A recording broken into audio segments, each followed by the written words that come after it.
Bien-aimés frères et sœurs en Christ, cher peuple de Dieu, je vous salue dans le nom de Jésus-Christ. Je suis là pour partager une méditation avec vous.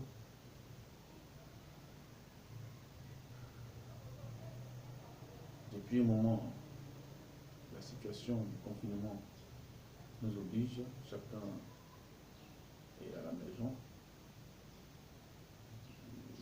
Certainement, nous sommes en prière, la famille, mais il est aussi bon de vous permettre de bénéficier, de trouver les moyens pour vous permettre de bénéficier de certaines exhortations, des instructions que Dieu a aussi pour nous, que Dieu nous communique pour l'ensemble de son peuple. En effet, nous allons partager une exhortation qui est très importante dans pareilles circonstances.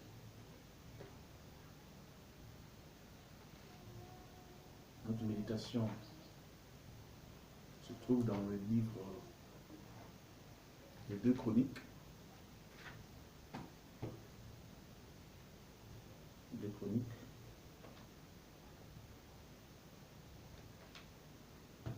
Voilà. 2 Chroniques.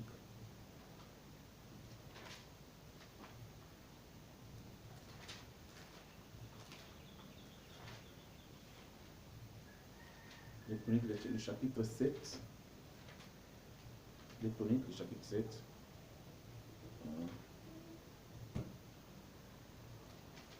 Et nous allons lire les versets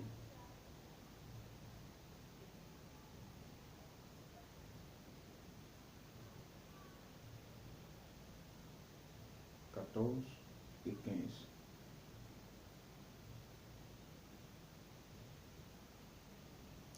Nous allons partir à partir du verset 13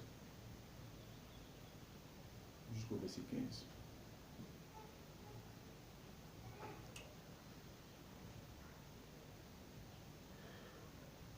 Je fais la lecture. Supposons qu'un jour je ferme le ciel et qu'il n'y ait plus de pluie, ou que j'ordonne aux sauterelles de ravager le pays, ou encore que j'envoie une épidémie de peste sur mon peuple.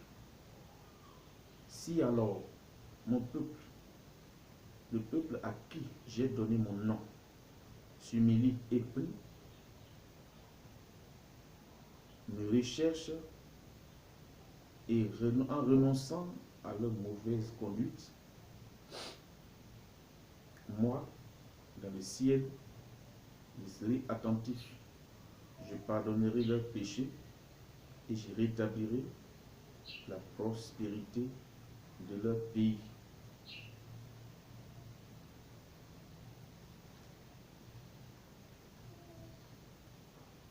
Nous nous arrêtons là pour cette première lecture. Cette version, c'est la version du français courant. C'est une version très simple. Il y a la version 8 secondes que nous avons l'habitude de lire. Vous pouvez lire dans cette version, puisque c'est la version la plus répandue. Et vous allez comprendre tel que c'est dit là-bas. Ici, il y a un message très important que nous devons comprendre. Le thème sur lequel je veux apporter cette exhortation, le thème que je veux qu'ensemble nous traitions, sur lequel je veux que nous réfléchissions, c'est la solution que Dieu nous donne face aux situations compliquées, face aux problèmes difficiles, face aux situations débordantes. Parce qu'il y a bien sûr une solution que Dieu nous donne. Vous savez, Dieu, il est Dieu. Dieu, il est le pouvoir suprême. Dieu, c'est la domination suprême. Il n'y a aucune situation qui puisse échapper au contrôle de Dieu. Dieu a la maîtrise de toutes choses, de toutes situations. C'est pourquoi, en tant qu'enfant de Dieu, nous sommes en position privilégiée. Le fait que nous ayons connu Dieu, c'est un très grand avantage. Je vais t'exhorter ici à bien t'accrocher à Dieu, à bien t'accrocher au Seigneur. Tu as accepté Jésus, tu as connu l'Évangile, reste accroché au Seigneur. Nous sommes dans une circonstance de pandémie qui est en train de faire ravage sur le plan international, dans tous les pays du monde entier. Et tous les services sont fermés. Les écoles ont fermé, les églises également ont fermé. Mais Dieu nous donne la possibilité de comprendre sa parole, ses recommandations, nous en tant que serviteurs de Dieu, et nous donne la possibilité de la partager avec vous malgré le confinement. En effet, la méditation ici, le texte que nous venons de dire, Dieu s'adresse à son peuple. En fait, le roi Salomon, en ce temps-là, est celui qui était à la tête du peuple de Dieu qui est Israël. Il a prié, il a invoqué Dieu après avoir construit le temple de Dieu. La prière qu'il a adressée à Dieu, Dieu lui a répondu. Dieu s'est adressé à lui, Salomon, en disant ceci. S'il arrive que je ferme le ciel, s'il arrive que j'envoie, que je ferme le ciel et qu'il n'y a plus de pluie, s'il arrive que j'envoie la peste, j'envoie une épidémie, si mon peuple sur qui est invoqué mon nom, s'humilie, prie et cherche ma face, si il se détourne de ses mauvaises voies, je l'exaucerai, je guérirai son pays. Alors, cette parole convient très bien à notre situation d'aujourd'hui. Je vais vous dire que Dieu, sa parole qu'il nous donne, c'est un trésor. La parole de Dieu nous révèle toutes les réalités du monde, que le monde puisse connaître, les situations compliquées que le monde puisse connaître, tous les maux qui guettent le monde, et Dieu nous en révèle aussi les solutions. Comment faire pour s'en sortir? Comment faire pour régler ces problèmes? Et il s'adresse à son peuple. Il s'adresse à Israël. C'est Israël, le peuple de Dieu, en ce temps-là. Voyez, Dieu, il connaît son peuple. Il sait qu'il y a son peuple sur la terre. Le peuple qui connaît son nom. Ceux qui connaissent son nom, qui savent l'invoquer, ceux qui connaissent ses capacités, qui doivent l'invoquer, ceux-là existent. Et c'est le peuple de Dieu. Et Dieu parle à son peuple. Il ne parle pas à tout le monde, il parle à son peuple. Il dit, si mon peuple sur qui est invoqué mon nom, s'humilie, prie et cherche ma face, je l'exaucerai des cieux et je guérirai son pays. C'est bel et bien Israël, le peuple de Dieu en son temps. Et Dieu a fait cette déclaration à son serviteur Salomon. Et Salomon l'a partagé avec le peuple de Dieu. peuple de Dieu a une responsabilité. Le peuple de Dieu détient un pouvoir que Dieu lui a donné.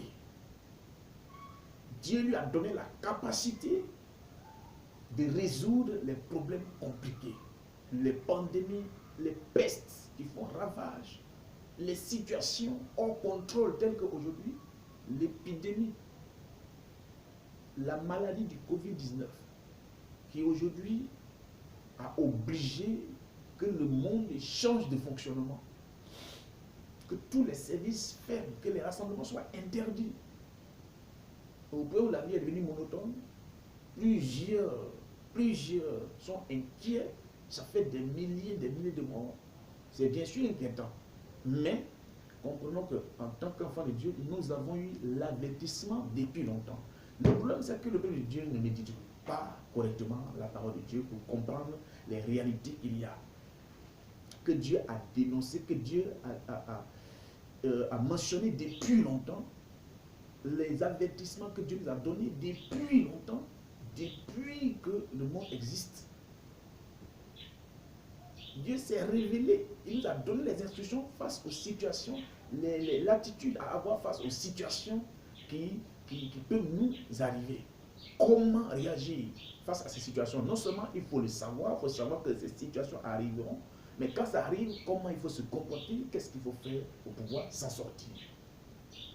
Je me dis clairement qu'aujourd'hui, la situation du Covid-19 est au contrôle. Comment il faut le régler? C'est rien d'autre que Dieu qui puisse intervenir pour que la situation soit réglée. Je vais ici interpeller le peuple de Dieu. Comme je le disais, bien sûr, c'est Israël. Il s'agit d'Israël. Dieu s'est adressé à Israël, qui est son peuple, le peuple de Dieu en son temps. Ok? Il lui confie la responsabilité de réagir. Il lui donne le pouvoir à manifester contre de tels fléaux quand ils interviennent. Bien sûr, le peuple de Dieu, je mentionne Israël, mais aujourd'hui, nous avons eu, nous aussi, la grâce d'être appelés peuple de Dieu et nous avons ces mêmes instructions de la part de Dieu. Dieu nous a aussi également choisis et nous avons reçu ces mêmes instructions de la part de Dieu. Afin d'être la solution,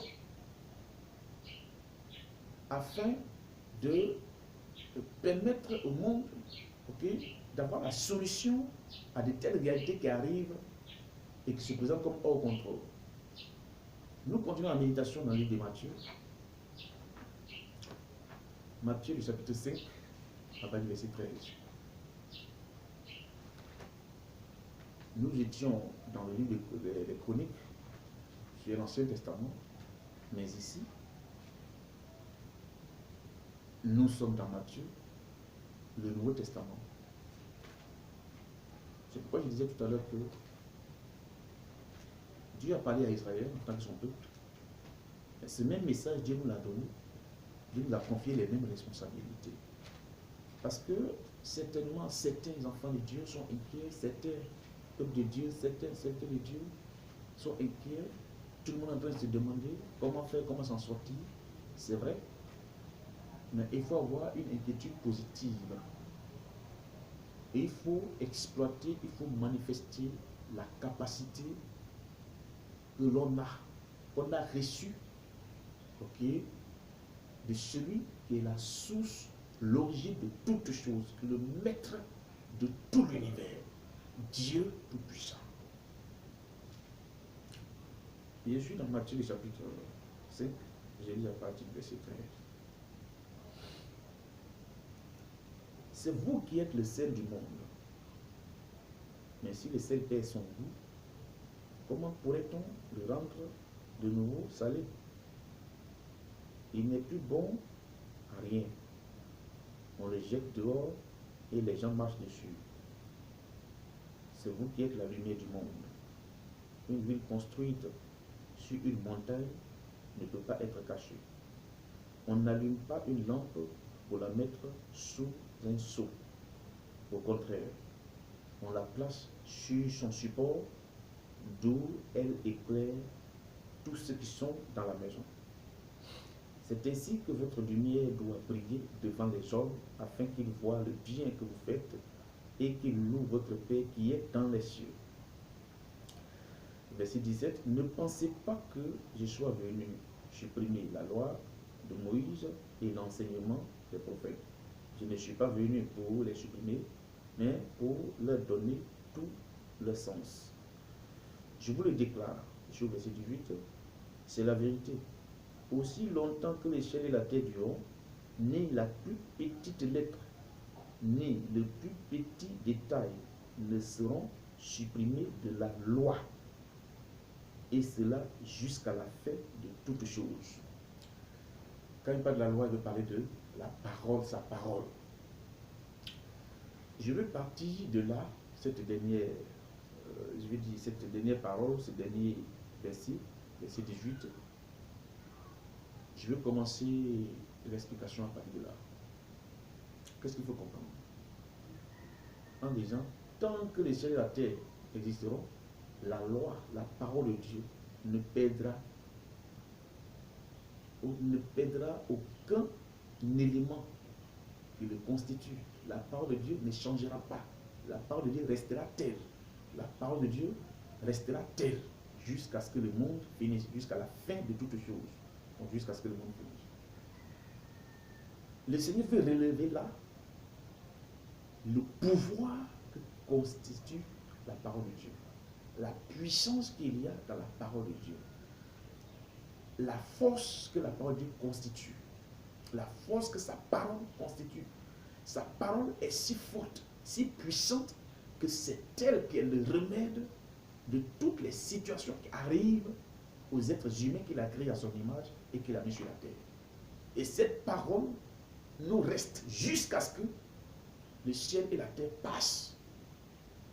Parce que la parole de Dieu ne passera jamais. Elle existe depuis le commencement. Elle fait chemin avec les êtres humains pendant leur parcours sur la terre. Et elle est la fin de toutes choses. C'est pourquoi Dieu, dans la Bible dit, est sa parole. Il est l'alpha et l'oméga. Il est le commencement et la fin. Ainsi est sa parole.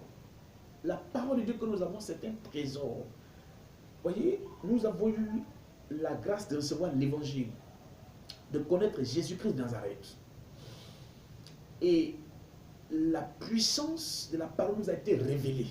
Elle nous a transformés, elle nous a guéris de toutes les maladies, elle nous a guéris de la mondanité, elle nous a guéris des influences de la séduction de ce monde, elle nous a guéris des séductions du diable, des œuvres du diable, des envoûtements, de toutes les situations qui nous imposaient l'enfer sur terre. Elle nous a délivrés de l'enfer éternel. C'est la parole de Dieu qui est capable de faire ça. C'est elle qui guérit, c'est elle qui sauve. C'est elle qui a le secret de tout ce qui arrive sur la terre. Et c'est elle que nous devons connaître afin de savoir comment faire face aux situations qui s'imposent à nous sur la terre. Parce que le diable règne. La Bible dit, il règne, il est venu pour dérober, pour égorger et pour détruire. Jean le chapitre 10, le verset 10. Et la Bible dit aussi, le diable rôle comme un lion rugissant chez gens qui dévorent. C'est un destructeur. Il passe tout son temps à concevoir les stratégies, les plans, les méthodes pour la destruction de l'humanité. Et il a ses agents sur la terre au milieu des humains pour travailler à la destruction de la vie des hommes. Mais comprenez que Dieu a créé l'homme à son image. Dieu a créé l'homme à son image. Nous sommes à l'image de Dieu. Ok? Et la parole de Dieu donc, que nous avons, c'est l'assistance de Dieu à nous. C'est la présence de Dieu avec nous pour nous aider à demeurer efficace, repousser tous les maux de notre territoire, repousser tous les maux sataniques du milieu de nous, repousser tout ce que l'ennemi manigance, ses œuvres contre nous, à repousser ça et à vivre une vie convenable jusqu'à ce que le Seigneur Jésus-Christ revienne nous chercher. Bien sûr, il faut rappeler aux chrétiens que à présent, chacun doit pouvoir espérer l'enlèvement. Parce que le temps n'est pas loin. La fin des temps, c'est pas loin. Mais pendant que nous sommes encore là, voici ce que la Bible dit. La Bible dit, vous êtes le sel de la terre. Ça veut dire simplement que c'est nous qui donnons le goût de vivre au monde. C'est nous qui pouvons rendre le monde vivable aux yeux, ou bien, voilà, au niveau de tout être humain sur la terre. Dans la vie de tout être humain sur la terre. Si il manque de sel dans la sauce, ça n'a pas de goût.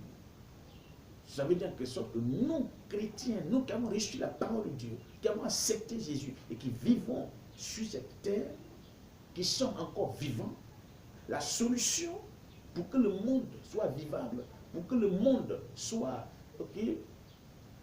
en paix, pour que le monde, les uns et les autres vivent heureux, dans la quiétude, dans la tranquillité, cette solution, Dieu nous l'a confiée. C'est nous qui constituons cette solution. Je vais interpeller les chrétiens, je vais appeler ici les frères et sœurs en Christ à se lever et à se comporter comme le sel de la terre. Et la Bible pousse loin. Vous êtes la lumière du monde. Ça veut dire quoi? À présent, face à la situation du Covid-19, comprenons simplement que les ténèbres ont envahi la terre. Les ténèbres ont envahi la terre. Les ténèbres ont couvert la terre. Et il faut que la lumière luise. Il faut que la lumière brille. Et c'est toi la lumière. Tu ne dois pas t'inquiéter. Tu dois plutôt pleurer pour les frères et sœurs qui n'ont pas connu le Seigneur, qui sont en train d'être victimes d'une telle pandémie. Alors, qu'est-ce qu'il y a lieu de faire en tant que lumière du monde? Comment, qu'est-ce que cela veut dire? Il faut briller. Qu'est-ce que cela veut dire? Qu'est-ce que cela veut dire de briller? Qu'est-ce que cela veut dire de louer? Qu'est-ce que cela veut dire de se comporter comme ciel de la terre? Nous retournons dans le livre de Chroniques que nous avons médité en première position. Dieu dit, lorsque les fléaux vont venir, lorsque les pandémies vont venir, comme le Covid-19, lorsque le ciel sera fermé et qu'il n'y aura plus de pluie, la Bible révèle même des situations plus tristes que ce qui est en train de se passer. La Bible révèle des situations plus tristes. Ce n'est pas nouveau. Ce n'est pas nouveau. Il n'y a pas à se perturber. Et il y a lieu de jouer ton rôle, toi, enfant de Dieu. Toi, fils, fille du Seigneur. Toi, serviteur de Dieu. Le serviteur de Dieu doit sortir des commérailles, il doit sortir des inquiétudes et se lever, vaquer à ce qui est de sa responsabilité. C'est ce que Dieu veut que nous fassions, nous, enfants de Dieu, à présent. Alors, la parole dit, si mon peuple supplie, Dieu ne parle pas de quelqu'un d'autre, il parle de son peuple supplie. Bien-aimé, toi qui as reçu Jésus, toi qui sais que tu as Jésus et que tu l'as accepté, tu ne mêles pas une autre chose à ta vie avec Jésus. Parce qu'il y a des gens qui disent Jésus, mais c'est des calebasses qu'ils adorent. C'est des marmites, c'est des idoles qu'ils ont. C'est des esprits méchants qu'ils adorent. Ça, c'est autre chose. Mais je parle du chrétien qui a accepté Jésus et qui agit au nom de Jésus, qui est transformé par la parole de Dieu. Alors, il s'agit de quoi pour toi? Il s'agit pour toi qui connais le nom de Dieu, sur qui le nom de Dieu est invoqué. Il s'agit pour toi de t'humilier, de prier. Parce que la Bible dit, si mon peuple sur qui est invoqué mon nom, s'humilie, prie, cherche ma face, et se détourne de ses mauvaises voies, je l'exaucerai des cieux. Je guérirai son pays. Notre pays a des problèmes. Notre pays est malade. Notre pays, notre monde est en train de s'écrouler face à une pandémie. Une pandémie. Mais le Seigneur en a parlé. Il dit, lève-toi, prie. Quand tu vas te lever et tu vas implorer le Seigneur, tu vas te repentir parce que c'est ça. Il faut rendre sa vie propre devant le Seigneur. Il faut abandonner le mensonge. Il faut abandonner la dissolution, il faut abandonner le péché, il faut abandonner la mauvaise vie, il faut arrêter de plaisanter, il faut prendre la parole de Dieu sérieux, il faut se consacrer à la parole de Dieu, il faut chercher la face de Dieu, il faut prier. Alors, ta prière va porter. Le Seigneur dit, je t'exaucerai des cieux et je guérirai ton pays. Quand tu vas prier, Dieu va se lever pour guérir le pays. Regardez une maladie qui est en train de prendre ça et là, gauche à droite. Mais le confinement va durer pour combien de temps? Et notre économie, on ne va pas travailler? Comment? Qu'est-ce qui va se passer d'ici 6 mois? C'est pas vrai. On sera obligé de sortir. On sera obligé de sortir. Les uns, les autres sont obligés de sortir. Même à présent, ça sort. Tu as besoin d'aller au marché pour acheter de la nourriture. Tu as besoin d'aller chercher un peu d'argent parce que tu en as besoin, ta famille en a besoin. Et il faut manger, il faut vivre. Dans le confinement, il faut vivre, il faut manger. Alors, qu'est-ce qui se passe? Ça veut dire que si toi, l'enfant de Dieu, toi, le serviteur de Dieu, toi, le fils de Dieu, toi, la fille du Seigneur, toi, la servante de Dieu, tu ne te lèves pas pour te mettre à la prière, alors le monde est en train de périr. Le monde va périr. Nous avons la solution. Le Seigneur dit, si tu te lèves, si tu pries, si tu t'humilies, tu reprends chez sa face, il va guérir ton pays. Et le monde sera guéri. Le pays sera guéri. Quand le pays est guéri, les païens, les chrétiens, tout le monde, les autorités, ok, tout le monde en bénéficie. Voilà comment nous sommes le sel, ok, dans la sauce qui remonte. Nous rendons le monde vivable pour tout le monde. Parce que nous avons l'espoir que les frères et sœurs qui n'ont pas encore accepté l'évangile, qui ne sont pas encore sauvés, alors pourront recevoir l'évangile, pourront être sauvés, et tous nous connaîtrons la faveur de Dieu. C'est aussi dans notre intérêt, pour que l'évangile s'étende à tout le monde. Je veux m'arrêter là et exhorter les frères et sœurs, chers peuple de Dieu, je t'exhorte à te lever, à prier, à chercher la face de Dieu, à invoquer le Seigneur. Dieu fera reculer la pandémie du Covid-19. La main de ténèbres qui est derrière sera obligée de déloger, sera dégagée. Ça va lâcher prise. Parce que la puissance de Dieu est irrésistible. Parce que Jésus-Christ, lorsqu'on dit Jésus, c'est un nom, mais il est au-dessus de tous les noms. C'est le plus puissant de tous les noms. C'est le seul nom qui impose silence aux démons. C'est le seul nom qui impose l'échec aux œuvres du diable. Nous avons le pouvoir. Jésus a dit, je vous ai donné le pouvoir de marcher sur les serpents, de marcher sur les scorpions, de marcher sur toute la puissance de l'ennemi. Rien ne pourra vous nuire. Il est temps que nous devions pour marcher sur toute la puissance de l'ennemi.